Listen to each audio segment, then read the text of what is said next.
The Democrats are suddenly defending the Jewish people, and it could cost the Republicans the midterm elections. Welcome back, everyone. Big week ahead of us. I'm working on multiple videos and some freelance pieces. My first officially published article is dropping on Crisis Magazine soon. I'll be sure to link to it when it finally goes live. And if you haven't already, hit like and subscribe for me to keep getting real, honest truths about politics, culture, and religion. But today, I'm focusing on a new line from the Democrats. They seem to have suddenly, in lockstep with one another, adopted a hardcore pro-Jew, anti-Hamas message. And I think that it could be a real problem for Republicans this year and for years to come. With that, let's get into it. Okay, so I was scrolling through Twitter on Saturday morning, and I saw this tweet from AOC. It says, "Hey, marching into a predominantly Jewish neighborhood and leading with a chant saying we support Hamas is a disgusting and anti-Semitic thing to do. Pretty basic." That post was in response to this video of protesters in Queens chanting support for Hamas.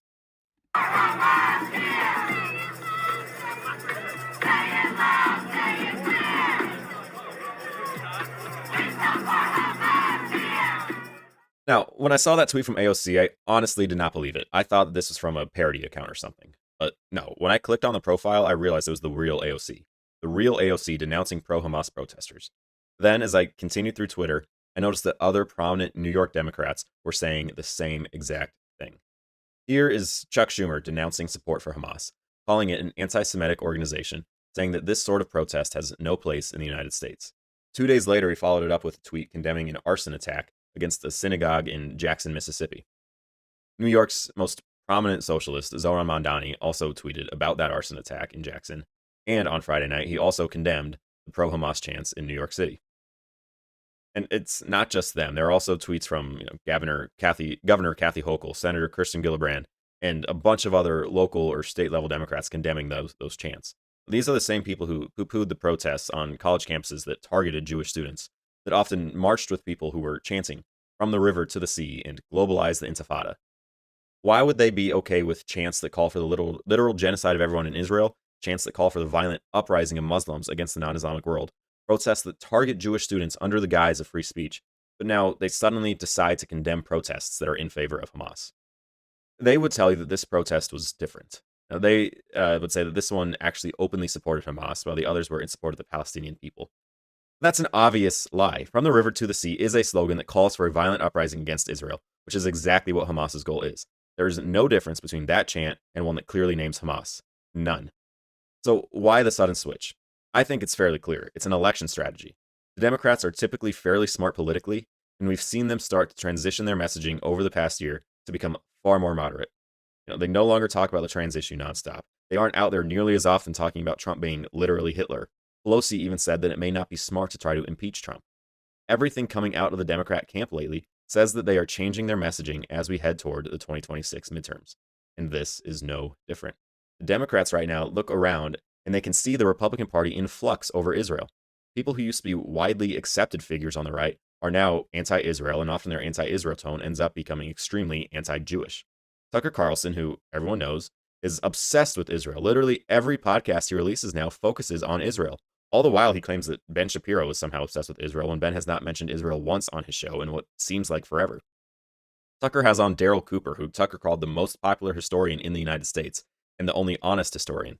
Cooper then went on to say that Holocaust victims just accidentally ended up dead, rather than being killed through genocide. It's just total Holocaust denial. Tucker's had on multiple guests, including Cooper, who claim that Winston Churchill was the real villain of World War II. And Tucker never pushes back on this complete dumbassery. Recently, he had on Megyn Kelly, who apparently lies constantly about what she thinks of Candace Owens. And while Candace is out there going around accusing Israel and Erica Kirk of murdering Charlie, Megyn stayed silent. When she got called out for her silence by Ben Shapiro, she has no problem going after Ben, while at the same time saying that she would rather die than be forced to condemn the anti-Semites. She said that Jewish people are the cause of anti-Semitism, blaming Ben Shapiro for creating anti-Semites. She defended Nick Fuentes, who was also on Tucker's show, who was an open admirer of both Hitler and Stalin. And JD Vance, who for some reason is already being crowned the 2028 nominee, despite his accomplishments paling in comparison to Marco Rubio, has refused to confront these voices and these views within the Republican Party. Instead, Vance argues that the Republican Party should widen its tent and let the obvious anti-Semites like Fuentes in. As I've said time and time again, you can make an argument against sending aid to Israel. I would disagree with your argument, but you can make that legitimate foreign policy argument without it turning into a total Jew hate fest. but the loudest voices on the right are being overtaken by this Jew hatred. And as I said, the Democrats are generally fairly smart politically. They know how to collect their people, react to the right, and put out a winning message. And they see this newfound hatred for Jews, and this is their response. They are angling for the Jewish vote, for the moderate Republican pro-Israel crowd that is turned off by these voices on the right that are just obsessed with hating Jews. The Democrats want their vote, and it may actually work. The Jewish population alone is a vital voting bloc. While it's small in overall numbers, the Jewish people vote at significantly higher rates than the general population. Jews have a 67% turnout rate, but the general population only has a 46% turnout rate.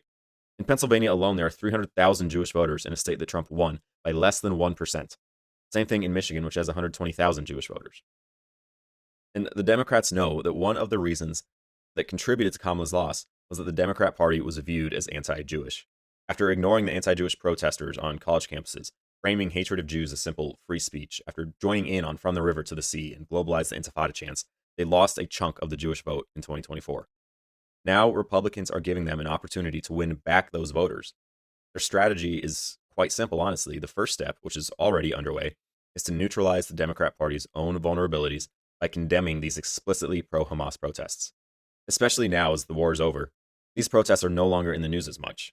The Democrats can focus on the worst ones and offer a complete condemnation while at the same time not openly talking about how much they hate Israel. They'll create some sort of separation from the Democrat Party of 2024. And more importantly, create distance between them and the Israel-obsessed Republicans like Tucker Carlson and now somehow Megyn Kelly, and even people calling themselves Republican like that idiot James Fishback running for governor of Florida. Step 2, which I expect to happen increasingly as we get closer to the 2026 midterms, is to amplify those right-wing voices. Don't be surprised to see AOC, Schumer, Hakeem Jeffries start to specifically name Tucker Carlson, Nick Fuentes, and Megyn Kelly in speeches. They'll quote tweet clips from their podcasts, condemning whatever it is that they're saying. That will allow the Democrats to give the worst of the Republican Party views from their moderate followers, while also painting themselves as more moderate, less hateful, more friendly to the Jewish people. Step 3, when it comes to 2028 at least, is to tie JD to those voices. As I said before, JD has very openly refused to speak on the Jew haters. The Democrats will be clipping every single Tucker Carlson, Megyn Kelly, Candace Owens, Nick Fuentes clip that they can find to use against JD in his run for the presidency. And even if it's not JD, they will still use those clips to show just how far that faction of the right has gone. By simply doing those 3 things, they will appeal to the moderate Jewish voters who refused to vote for Kamala in the last election. And look, it's a winning strategy, not just for the midterms. The Jew hatred problem within the Republican Party will not go away by 2028. It will only continue to grow.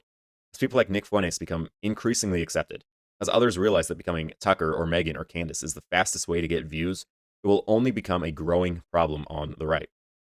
At this point, it seems to be a mostly online phenomena, meaning that the average person doesn't realize the divide quite yet, but as time goes on, so will the divide. If the Democrats do what I predict they'll do and start amplifying the anti-Semitic right, then that will become a major focus of 2028. If JD is a Republican candidate, he better grow some balls real fast and start distancing himself from that Jew-hating crowd. Because right now, the Democrats have launched their game. They're playing an easy game of checkers while the Republicans are playing against themselves. While we are distracted by the anti-Jew voices on the right, the Democrats will be taking back a portion of their voting base, and maybe some conservatives along with it. If conservatives want to win this battle, we can't let the Democrats get away with this. When the Democrats try to call out anti-Semites, we need to point out the times that they defended the anti-Semites. When the Democrats try to amplify right-wing Jew haters, we need to openly and swiftly denounce those right-wing Jew haters. We don't want them as a voice in our movement, and we have to make that clear. And yes, that requires our candidates to have the balls that JD seemingly lacks. He won't even denounce the Groypers, who hate him precisely because JD is in an interracial marriage. If you are so weak that you can't defend your own wife, then you don't deserve to be our nominee. Thanks for sticking around. I realize that kind of turned into a rant about JD at the end there, but I think I made my point clear. Let me know what you think in the comments. Hit like and subscribe for me. I would greatly appreciate that. I want to know if you agree with me. Are the Democrats making a smart strategic move? Will it work?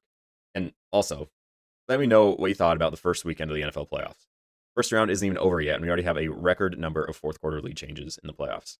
There's no dominant team this year, so this could be the most exciting playoffs that we've had in a very long time. Anyways, please hit like and subscribe. I'll see you next time. Thank you.